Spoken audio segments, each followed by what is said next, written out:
Halo umatku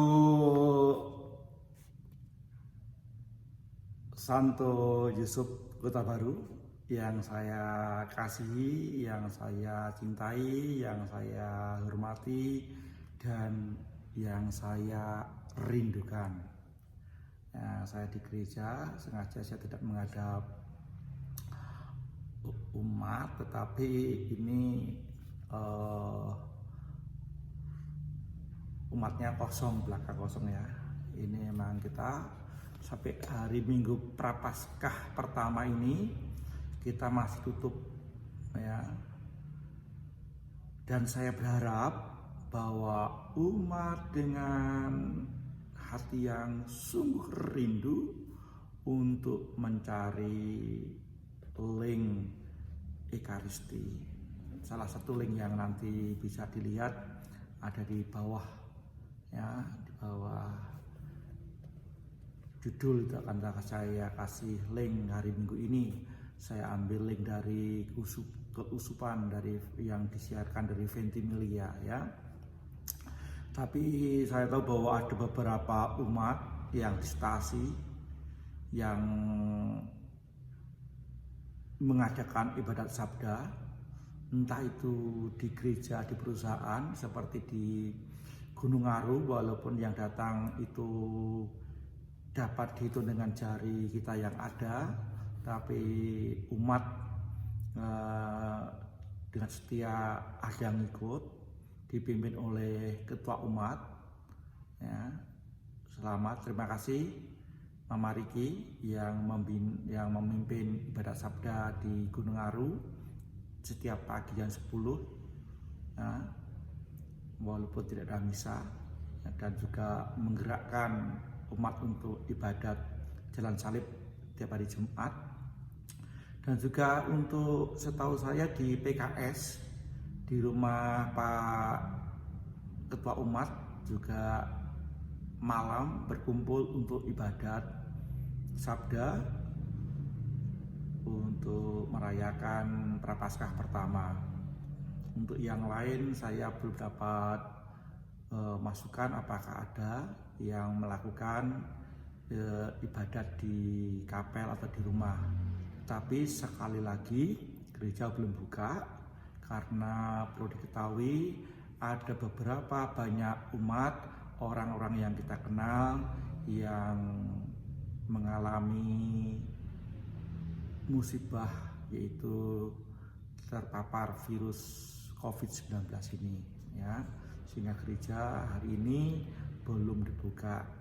Atas konsultasi bersama tim gugus tugas paroki, maka untuk sementara waktu setidak-tidaknya sampai hari Minggu Prapaskah ini belum dibuka. Lalu apakah kita tidak mau berdoa? Saya berharap harus.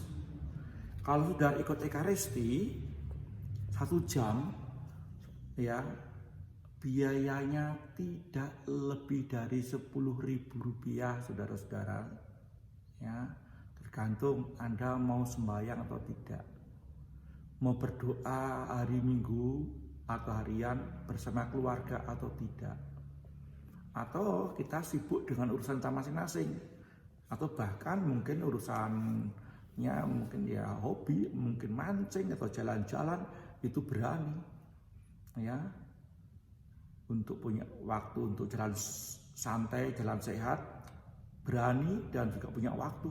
Tetapi untuk misa online nggak punya waktu bersama keluarga, ini juga menjadi permenungan bersama Minggu Prapaskah yang pertama ya. Mari kita lihat lagi bacaan hari ini, bacaan Prapaskah pertama hari Minggu. Yang pertama adalah Tuhan bicara pada Nuh dan anaknya yang jumlahnya nggak banyak. Yang waktu itu banyak orang tetapi yang mau mendengarkan hanya satu keluarga. Ini perlu menjadi catatan. Mungkin banyak umat tetapi juga tidak banyak yang mau mendengarkan. Ya. Banyak orang yang punya HP belum tentu hari Minggu juga mau sembahyang melalui HP online. Yang offline, yang ibadah sabda, saya mengingatkan saudara-saudara umat tetap protokol kesehatan, jaga jarak, pakai masker, ya, cuci tangan, ya. Jangan mentang-mentang kita keluarga lalu kita lupa protokol kesehatan. Mungkin saya pernah sharing pada banyak orang, ya. Suatu ketika saya nggak menyebutkan di tempatnya di mana. Suatu ketika saya memimpin Ekaristi di sebuah stasi begitu, sekali dua kali mungkin umat itu kelupaan bawa masker, ya. Saya pikir kelupaan, ya sudah kita usahakan, karena yang mungkin waktu itu saya membawa stok masker yang juga tidak baik-baik amat tapi standar lah, ya. Tapi pada minggu-minggu berikutnya atau bulan-bulan berikutnya nggak pakai masker. Lalu saya tanya, loh kok kalian umatku kenapa tidak pakai masker? Ada yang menjawab senyum-senyum, hanya ada yang maskernya dikantongin, ini maskernya. Bahkan ada yang berani mengatakan, Romo di sini nggak ada corona itu lagi di desa di kota, di desa nggak ada corona. Lalu saya dengan berguru mengatakan demikian kepada umat saya yang saya kasih ini, demikian. Apakah umatku itu di saat seperti ini mau memakai masker ketika berdoa, ketika saya atau para romo ada yang mati karena COVID, baru saudara mau memakai protokol kesehatan kalau berkumpul, pakai masker, jaga jarak, cuci tangan. Ya, kemudian umatnya senyum-senyum, saya juga ikut senyum-senyum, ya. Ya cukup menarik kan? Nah, bacaan hari ini tanggal 21 Februari untuk bacaan Injil itu tentang Yesus dibawa ke padang gurun. Untuk bacaan tahun A itu panjang sampai Yesus waktu setelah 40 hari puasa itu Yesus baru dicobai iblis dengan 3 pencobaan. Tapi untuk tahun B ini bacaannya cukup singkat, ya. Markus bab 1 12 sampai 15, jadi 12, 13, 14, 15, 4 ayat. Ya, dikatakan di bagian pertama, sekali peristiwa Roh memimpin Yesus ke padang gurun. Roh memimpin Yesus ke padang gurun, ya. Saudara ingat nggak kalau ada lagu rohani yang mungkin bunyinya gini, Roh Kudus datanglah, datanglah, Roh Kudus datanglah. Itu kurang lebih wong saya nyanyi, artinya memohon Roh Kudus datang. Tapi jangan lupa hari ini Roh Kudus yang memimpin Yesuslah Roh Kudus yang membawa ke padang gurun. Jangan-jangan saudara apakah juga meminta Roh Kudus itu datang untuk memimpin saudara ke padang gurun? Mari kita lihat, ya. Di padang gurun ngapain, ya? Yesus di padang gurun puasa 40 hari 40 malam. Ya. Secara makanan begitu, ya mungkin tantangannya nggak berat, ya, karena memang di padang gurun nggak ada makanan.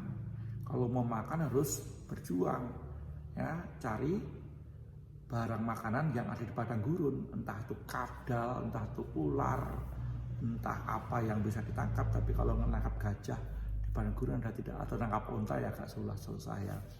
Ya mungkin kadal gurun, ya, yang bisa ditangkap itu, ya. Kemudian secara kasat mata pasti soal makanan tidak menjadi tantangan, kecuali kalau kita di kota seperti ini, zaman sekarang ini, makanan menjadi tantangan tersendiri. Begitu keluar rumah sudah orang banyak jual makanan. Di rumah saja saya sebagai pastor selama ini, apalagi ada di kota baru begini, ya umat juga tidak jarang mengirim makanan untuk saya ketika mereka masak makanan yang enak, begitu mereka berbagi dengan pastornya. Ketika ada panen di ladangnya juga akan berbagi dari hasil panen di ladangnya. Ketika di kebun ada panen sesuatu ya kami dibagi, ada makan, apalagi ikan laut ya. Sampai hari ini di awal-awal ketika saya datang di kota baru, senang sekali, saya akan makan kepiting, saya akan makan cumi, saya akan makan udang, karena begitu banyak di pasar itu dengan harga yang terjangkau. Tapi setelah 1 minggu makan barang-barang itu, sekarang ini lihat sudah tidak lagi, aroma itu tidak lagi membuat saya naik untuk menikmati makanan yang saya sebutkan tadi ya. Tapi sudahlah ya, saya katakan bahwa itu adalah makanan itu menjadi tantangan tersendiri, aroma tersendiri, sehingga zaman sekarang, zaman katakanlah pandemi ini, apakah menjadi berkatan sendiri untuk masa pantang puasa selama 40 hari. Tentu kita masa prapaskah 40 hari, tapi yang puasa dan pantang wajib hanya hari-hari tertentu. Yang lain-lainnya adalah masa prapaskah. Yesus 40 hari berpuasa di padang gurun. Tidak dikatakan bagaimana Yesus itu tidur di padang gurun, tidak dikatakan apakah tahan, tidak makan, tidak minum selama 40 hari ya. Tidak dikatakan cuma dikatakan Yesus dipimpin oleh Roh ke padang gurun. Di padang gurun itu ia tinggal 40 hari lamanya ya, dia tinggal 40 hari lamanya dan dicobai oleh iblis. 40 hari lamanya di padang gurun dicobai. Saudara-saudara, apa yang saya ingat dalam hal ini, saya sebagai orang Jawa, kalau lihat wayang ya, terlebih kalau itu wayang orang ya, ada namanya Bambangan Cakil itu ya. Itu sebuah episode di mana Arjuna ya, dalam simbol kegantengan, kegagahan seorang laki-laki dalam wayang namanya Arjuna. Tapi jangan lihat saya seperti itu ya. Itu ketika akan mendapatkan sesuatu, entah itu kesaktian atau pusaka, Arjuna itu harus bertapa ya, bertapa.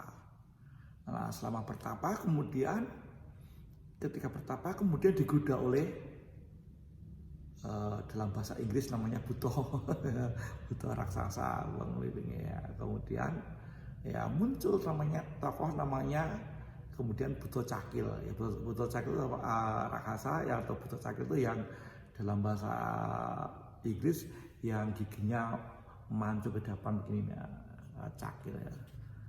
Kemudian disitulah Arjuna berperang melawan Buto Cakil dan menang. Setelah itu dia akan mendapatkan kesaktian atau pusaka yang baru. Nah, ini ketika Yesus masuk ke padang gurun berpuasa, digodai iblis selama 40 hari ya. Selama 40 hari, cuma dalam bacaan tahun A, godaan itu datang setelah puasa. Tapi dalam bacaan ini yang dikatakan selama 40 hari dia puasa dan dicobai iblis. Saya membayangkan bahwa setiap hari pun juga Tuhan dapatkan godaan di padang gurun, digoda. Dalam bahasa pertanyaan kita adalah bahasa batin kita, kok berani-beraninya ya iblis itu menggodai Yesus. Jangan lupa, Yesus yang kita sembah, yang kita muliakan adalah sungguh-sungguh manusia dan sungguh-sungguh Allah. Sebagai manusia dia punya hasrat, punya ambisi. punya ketidaksiapan yang digoda. Ya. Apakah selama 40 hari ini Yesus digoda iblis, dia tetap setia dengan tugas yang akan diemban?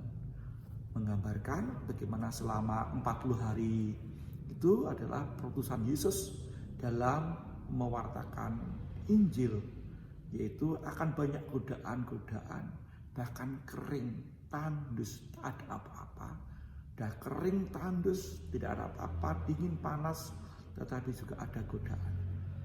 Nah, disitulah kesetiaan diuji. Ya, kesetiaan diuji. Tidak jarang kesetiaan itu luntur, bukan hanya karena banyaknya kemewahan yang ada, tetapi juga karena kekurangan yang ada membuat orang tidak setia.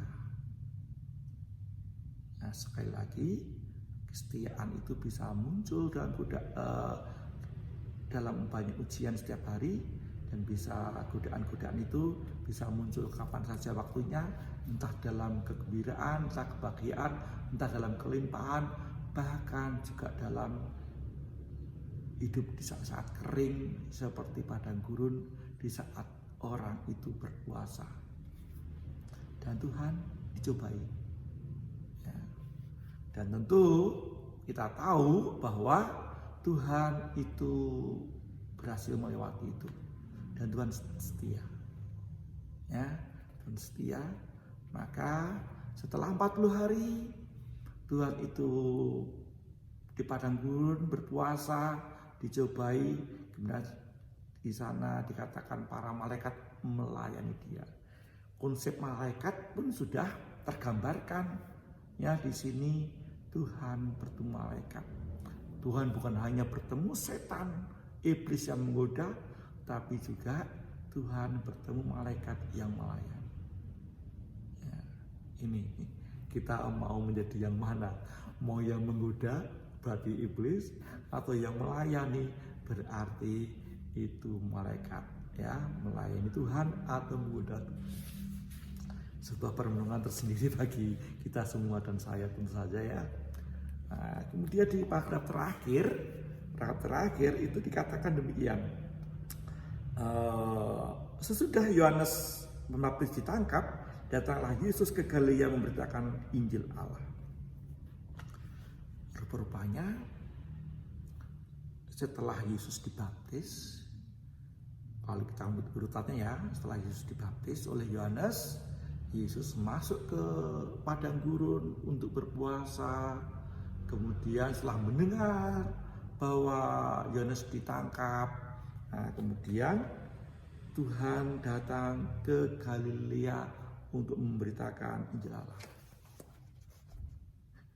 Coba, di sini cukup menarik, saudara. Tuhan tidak mengumpulkan massa, Tuhan tidak mengumpulkan murid-murid Yohanes yang banyak itu, tidak mengumpulkan murid-muridnya untuk menggalang kekuatan massa untuk membebaskan Yohanes yang ditangkap Herodes. Ini permenungan tersendiri loh, ya. Mengapa Tuhan tidak membuat pemberontakan, membuat gerakan pembebasan Yohanes, tokoh yang dia kagumi, ya, tokoh yang telah menyiapkan jalannya, tokoh yang menyiapkan banyak orang untuk percaya pada dia, tokoh yang mengatakan bahwa dia inilah anak domba Allah yang akan menghapus dosa-dosa dunia. Ketika tokoh yang besar ini masuk penjara, Tuhan tidak menggalang kekuatan massa, tidak mengumpulkan donasi untuk gerakan untuk mengeluarkan Yohanes. Luar biasa, ini harus direnungkan tersendiri, ya. Tidak gampang. Tapi kemudian apakah Tuhan itu berdiam diri? Tidak. Dia datang ke Galilea justru mengawali sebuah gerakan pewartaan Injil. Ya, gerakan pewartaan Injil di mana Yesus sudah mengalami pembaptisan, sudah mengalami puasa, sudah memenangkan godaan, kemudian berjalan dalam pewartaan. Nah, ini seorang pewarta harus mengenal baik pesan kitab suci hari ini artinya apa. Kembali kepada sebuah kekuatan yang ada di Injil hari ini di bagian terakhir. Seruannya begini ya, seruannya ayo, bukan ayo kita kumpulkan dana atau kita kumpulkan massa untuk membebaskan Yohanes, tidak. Tuhan justru mengatakan waktunya sudah genap, waktunya sudah genap, kerajaan Allah sudah dekat, bertobatlah dan percayalah pada Injil. Ya. Bertobatlah dan percayalah pada Injil. Waktunya sudah genap. Sehingga masa Prapaskah ini kita semua diajak untuk percaya, untuk hidup sebagai orang-orang yang percaya, untuk hidup sebagai orang-orang yang sudah dibaptis. Apa sih artinya hidup sebagai orang dibaptis? Banyak sekali ya. Artinya label ya, labelnya hidup kita sudah Katolik. Beberapa waktu yang lalu saya bertemu dengan seorang polisi reserse yang kami ngomong-ngomong di pastoran. Beliau bertanya tentang sebuah perkawinan, apakah di gereja Katolik itu tidak ada perceraian, apakah perceraian itu harus sampai ke Roma dan bagaimana. Saya katakan pada dasarnya tidak mudah untuk hidup dalam hidup perkawinan Katolik ya. Lalu dia mengatakan, loh tapi banyak orang yang pisah begitu saja Romo, lalu dia kawin lagi. Sekali lagi, polisi ini tidak beragama Katolik ya, tapi dia mempertanyakan banyak orang Katolik yang hidupnya dalam keluarga itu mungkin mengalami suka duka yang tak mudah, kemudian pisah. Ada yang pisah begitu saja, ada yang pisah kemudian masing-masing dengan pasangan yang lain ya. Lalu dia bertanya, tentu saya kemudian menjelaskan kepada beliau dengan seluruh hormat. Saya katakan begini, Pak Komandan, orang Katolik itu sekali Katolik tetap Katolik. Maksudnya Romo, kalau dia itu pernah dibaptis secara Katolik, walaupun suatu ketika dia tidak setia dengan gereja Katolik, dia pindah ke gereja lain atau pindah agama lain, suatu ketika entah dia ketika mau wafatkah atau ketika sakit-sakitankah, dia mau kembali dalam pangkuan gereja Katolik, dia tidak perlu baptis lagi, cukup dia mengalami pertobatan. Seperti suruhan ini adalah bertobatlah. Baptisan sekali untuk sekali, sekali Katolik tetap Katolik. Walaupun dia sudah menikah berkali-kali dengan syarat Katolik, suatu ketika dia mau jadi Katolik, dia tetap memakai baptisan yang pertama dulu. Ya, makanya tidak gampang hidup sebagai orang Katolik, sekali Katolik tetap Katolik. Maka hidup lahir sebagai Katolik, sebagai orang dibaptis, akan hidup sebagai orang Katolik, sebagai orang yang dibaptis, kemudian akan mati sebagai orang Katolik. Itulah dikatakan dalam Injil Prapaskah hari ini, bertobatlah, kerajaan Allah sudah dekat, dan percayalah pada Injil. Artinya kita selama 40 hari ini kita diajak untuk selama 40 hari ini kita diajak untuk merenungkan, untuk kembali berkomitmen. Kita diharapkan tetap memiliki kekuatan untuk setia ya, memiliki kekuatan untuk setia. Kalau Yesus selama 40 hari bisa mengalahkan iblis itu dengan diawali dengan puasa, selama puasa pun juga ada godaan, setelah selesai puasa juga ada godaan. Kalau tadi saya katakan dalam dunia pewayangan, dalam Bambangan Cakil itu Arjuna itu orang yang dikatakan orang yang ganteng sedunia itu akan mendapatkan kesaktian atau mendapatkan pusaka. Dia harus melalui sebuah bertapa, digoda, lalu memenangkan pertarungan itu, lalu mendapat kesaktian. Saya masih ingat ini pelajaran satu waktu SMP atau SMA ya. Nah, inilah ada hal yang perlu dipenuhkan tentang pendidikan di barat dan di timur ya. Kalau di barat itu dikatakan kalau kamu mau pinter, kamu mau mempunyai sesuatu, ya kamu harus punya gizi cukup. Pagi makanan cukup, siang cukup, ada gizi yang cukup, kemudian orang mempunyai energi untuk belajar. Ya, selain itu belajar, kemudian dia mendapatkan sesuatu, dapatkan gelar, itu kan dunia barat. Tapi dalam dunia timur, ketika kita lihat film kungfu Kung Ping Ho begitu, atau tokoh-tokoh silat yang lainnya, atau tokoh-tokoh dunia pewayangan ya, atau tokoh-tokoh dunia ketoprak, orang mendapatkan kesaktian itu bukan dengan makan enak-enak dulu kemudian dapat belajar ilmu kesaktian ya, tetapi ilmu kesaktian yang diperoleh itu melalui puasa. Bahkan ketika dia harus masuk ke dalam gua, di sana dia puasa, ada godaan, kemudian dapat pewahyuan, dapatkan ilmu baru, kemudian dia keluar dari tempat itu, dari gua itu atau tempat yang dikatakan dikeramatkan itu, mendapatkan kekuatannya. Bedakan kalau zaman sekarang, untuk menjadi kaya, yang satu belajar dapat ijazah, kemudian dari ijazahnya itu dapat kemampuan untuk dapat pekerjaan. Ada yang lain lagi, mau kaya jualan nggak laku-laku, jualan soto nggak laku, jualan bakso nggak laku, lalu cari pesugihan supaya sotonya laku, dengan kemudian dengan laku tapa ya, ngipri atau apa ya. Saudara-saudara bisa berfantasi kemana-mana ya dengan hal ini, sehingga kita mempunyai sebuah gambaran ternyata untuk bisa memenangkan sebuah pertarungan kesetiaan itu memang perlu. Dalam dunia kita diajari namanya perlu laku tapa, puasa, dan bisa mengalahkan banyak godaan-godaan tadi, lalu hidup dalam sebuah pertobatan. Hidup dalam pertobatan, kemudian percaya pada Injil. Itu kira-kira yang boleh kita renungkan hari ini. Sekali lagi, umatku yang hari ini belum bisa misa offline ya, carilah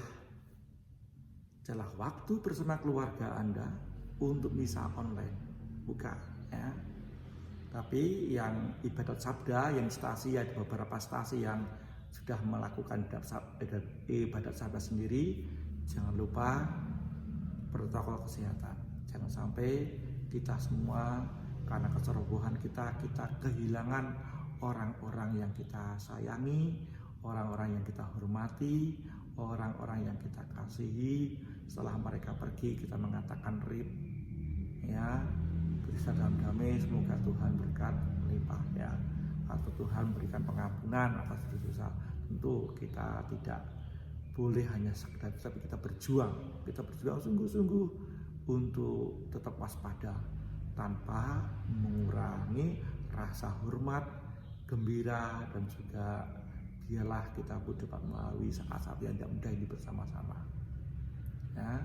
Kalau sekali lagi, walaupun saudara mempunyai waktu untuk misa online, tolong hormati Ekaristi. Kalau mau sungguh-sungguh mau ikut online, kalau mau mendengarkan renungan ini, saudara sambil tidur boleh-boleh saja, sambil mandi pun boleh, sambil duduk di atas kloset pun ya boleh-boleh saja ya. Tapi kalau Ekaristi ya, duduklah secara hormat. Kalau bisa membuat altar, ada lilin di sana ya, ikut dari awal sampai akhir ya. Kalau perlu juga pakai baju yang pantas ya. Saya masih ingat, jadi di seminari dulu saya itu para pembimbing itu begitu keras sebenarnya. Kalau udah frater itu ke gereja pagi ya, misa harian atau ibadat itu tidak pakai baju yang kerah, itu kami suruh balik ya, suruh balik ke kamar tuh ganti. Kalau pakai sandal jepitnya suruh tinggalkan di depan kapel, masuk tanpa sandal. Saya pikir, saya berontak mau bilang, memang Tuhan Allah lihat baju apa? Memang Tuhan Allah lihat sandal apa? Yang penting kan hati, yang penting hati ya. Tapi dalam perjalanan waktu saya mengerti. Kalau kita sendiri bagian dari gereja tidak menghormati Ekaristi yang kita pandang sebagai puncak dan sumber secara formal, dengan baju yang pantas, dengan alas kaki yang pantas, bagaimana mungkin kita bisa mengharapkan orang lain itu menghormati Ekaristi yang kita rayakan? Kita merayakan Ekaristi, ada orang teriak-teriak di luar salon marah-marah, sementara kita pun mungkin waktu Ekaristi juga nggak punya. Ketika kita punya waktu Ekaristi pun kita tidak memberikan secara hormat dan pantas, sementara kita pun juga tidak sedikit mengalami anugerah Tuhan yang kita terima. Baju yang pantas juga punya, alas kaki yang pantas juga punya, tetapi kita tidak mengungkapkan bersama banyak anugerah yang Tuhan berikan. Ini juga tuh perenungan yang tidak gampang ya, karena Tuhan kan melihat hati, Tuhan tidak melihat baju ya. Ya sudah, kalau begitu besok kemana-mana nggak usah pakai baju, nggak usah pakai apa ya gitu. Sementara kita paham bahwa banyak anugerah yang boleh kita terima dari Tuhan. Kalau bukan kita yang menghormati Ekaristi secara pantas, bukan hanya soal batin itu juga penting, tapi secara lahiriah pun juga penting, sehingga ada kur, ada lektor, ada hiasan altar yang bagus, gereja disapu, ditata ya, ada tempat berlutut, ada hiasan ornamen. Itu kan secara lahiriah mengungkapkan betapa kita mencintai Tuhan. Kalau tidak ya sudahlah, pakai terpal aja sudahlah ya. Ngapain piala juga pakai barang-barang yang dilapisi emas, udah pakai plastik saja ya. Inilah yang membuat kita belajar sesuatu, hidup sebagai orang Katolik karena kita dibaptis, menjalani hidup sebagai orang Katolik dalam pembaptisan, dan suatu ketika kita bisa memenangkan pertarungan ini dalam kesetiaan dalam Yesus, dan kita akan mati sebagai orang Katolik dan hidup baru dalam harapan baru sebagai orang Katolik. Tuhan memberkati.